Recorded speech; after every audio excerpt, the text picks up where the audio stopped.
मैं आप लोगों को जापान के एक केस के बारे में बताऊंगी। तो चलिए वीडियो शुरू करते हैं। जुनको फुरुता का जन्म 18 जनवरी 1971 को हुआ था और वो मिसाटो साइटामा में ही पली बड़ी, जहां वो अपने माता पिता और अपने भाइयों के साथ रहती थी। जुनको 17 इयर्स की थी और वो याशियो मिनामी हाई स्कूल में पढ़ती थी और अपनी ग्रेजुएशन की पढ़ाई के लिए पैसे बचाने के लिए वो अक्टूबर 1988 से ही एक प्लास्टिक मोल्डिंग फैक्ट्री में as a part time worker job करती थी।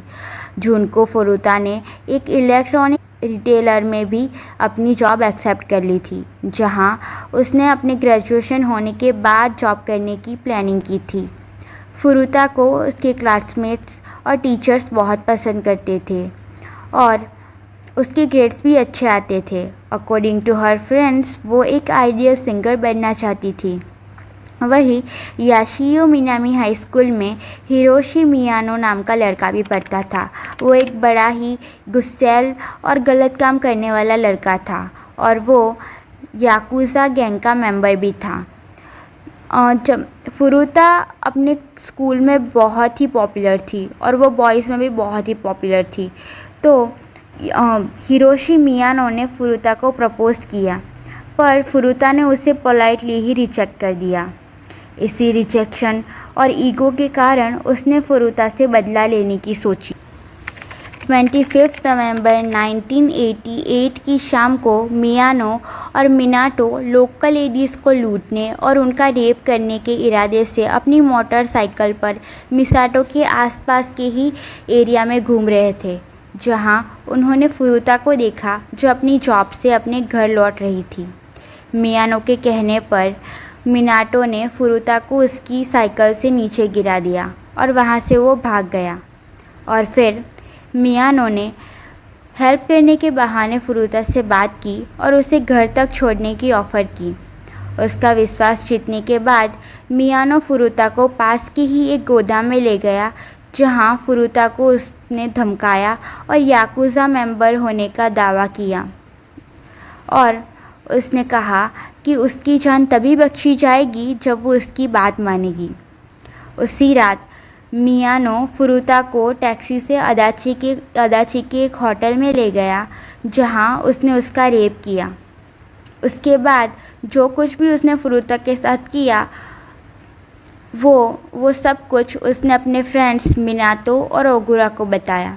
उसके बाद 26 नवंबर को मिनाटो उसके ही घर में फुरुता को ले गया, जहां पर उसने फुरुता को दूसरी मंजिल पर रखा और उसके बाद उसके फ्रेंड्स और उसने मिलकर फुरुता का गैंग रेप किया। 27 नवंबर को फुरुता के माता पिता ने उसके गुम होने की रिपोर्ट पुलिस में लिखाई।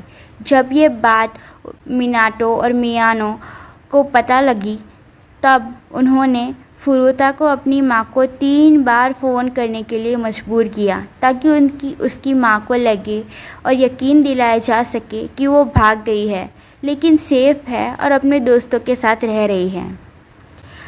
और फिर जब ये बात पुलिस को पता लगी, तो फिर पुलिस ने भी कोई भी छानबीन नहीं की। देन मिनाटो के मॉम डैड को पता चला कि उनके घर पर एक लड़की रह रही है, तभी फुरुता को मिनाटो की गर्लफ्रेंड बनने के लिए मजबूर किया गया।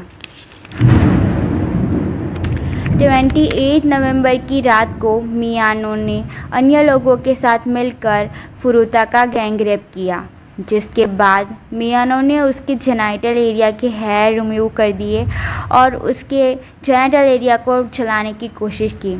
दिसंबर की शुरुआत में फुरुता ने भागने की कोशिश की, पर भागने के प्रयास से गुस्सा होकर उन्होंने फुरुता के फेस पर बार बार मुक्का मारा और फुरुता को बिना कपड़ों के नाचना और उनके सामने मास्टरबेशन करना और कम कपड़ों के साथ आधी रात को बालकनी में खड़े होने के लिए मजबूर किया। उसके वजाइना में उन्होंने बोतल और कई ऐसी चीज़ें डाली।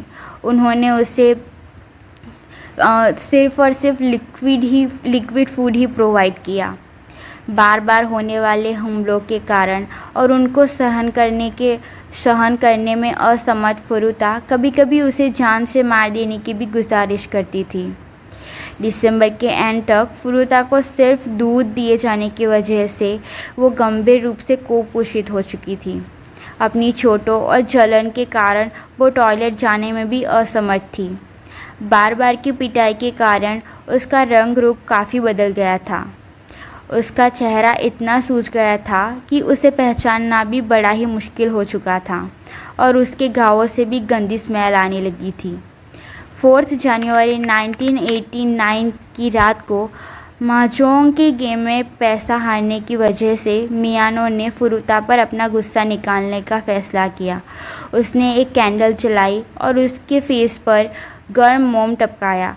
उसकी पलकों पर 2 छोटी कैंडल रखी और उसे अपना यूरिन पीने के लिए भी मजबूर किया और फुरुता को एज अ पंचिंग बैग की तरह मियानो ने उसका यूज़ किया। फुरुता को उठाकर लात मारी गई। वो एक स्टेरियो यूनिट पर जाके गिरी और तभी फुरुता को कन्वर्जन आना स्टार्ट हो चुके थे और ऐसे उस दिन 2 घंटे के टॉर्चर के बाद फिर फुरुता की डेथ हो गई।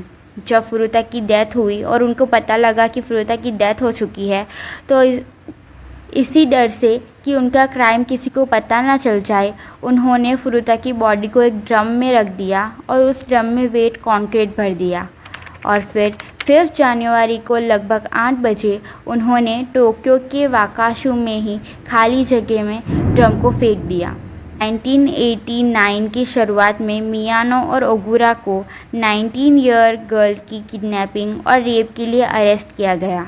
जब पुलिस ने मियानो से पूछताछ की तो मियानो को लगा कि ओगुरा ने फुरुता के बारे में भी पुलिस को सब कुछ बता दिया है, तो इसीलिए उसने पुलिस को बताया कि फुरुता की बॉडी कहाँ है। पुलिस स्टार्टिंग में बहुत ही हैरान थी क्योंकि वो कोई अलग ही केस के बारे में जांच कर रही थी और फिर जब पुलिस को फुरुता की बॉडी मिली तो उसे आइडेंटिफाई करना बहुत ही मुश्किल था कि ये फुरुता ही है और फिर फिंगरप्रिंट की वजह से फुरुता को आइडेंटिफाई किया गया। बाद में हिरोशी मियानो, जो ओगुरा, शिंजी मिनाटो और यासाशी वातनाबे, इन चारों को जिनको फुरुता के केस में अरेस्ट किया गया। If you like this video, so please subscribe this channel and thank you for watching.